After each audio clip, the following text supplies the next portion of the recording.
Maswerteng tanghali po mga ka-STL, narito na po ang resulta ng STL Pangasinan para sa araw na to, first draw November 20, 2024.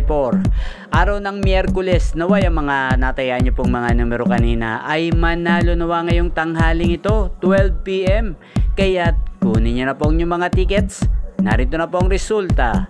Ang mga numerong nanalo sa STL Pangasinan ngayong araw na to, November 20, 2024, 12 PM, first draw result.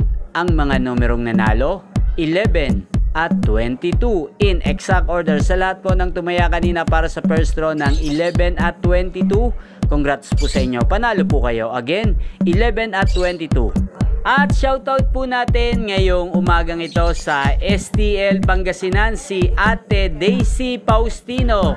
Ate Daisy Faustino, shoutout po sa iyo. Naway, isa ka po sa manalo sa STL Pangasinan ngayong araw na to.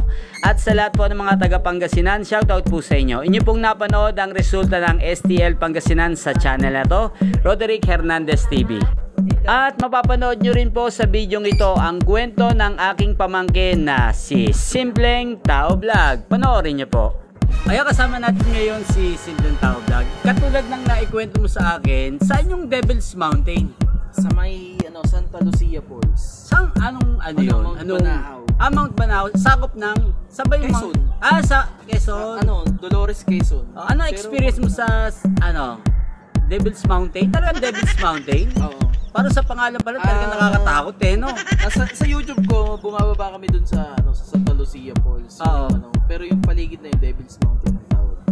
Marami na nagpapatunay na may mga talagang nag-wish talaga? Oo. Unang punta ko doon,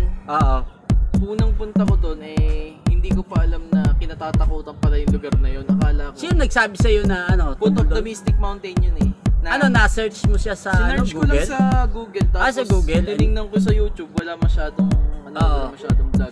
Kaya ang ginawa ko, pinuntahan ko yun. Talagang pinuntahan mo ng personal. Ikaw lang mag-isa noon? Hindi. Dumaan muna ako kala Tito Mio, kala Rev TV. Dumaan muna ako doon. Shout out Rev TV. Para magpasama kasi hindi ko pa alam yung lugar. Oo. Sabi daw, marami daw NPA doon eh. Pero may mga NPA din? Mas maraming nakakatakot pala doon. So, nung nandun ka na sa Devil's Mountain, siya, isang Santa Lucia Falls? Santa Lucia Falls.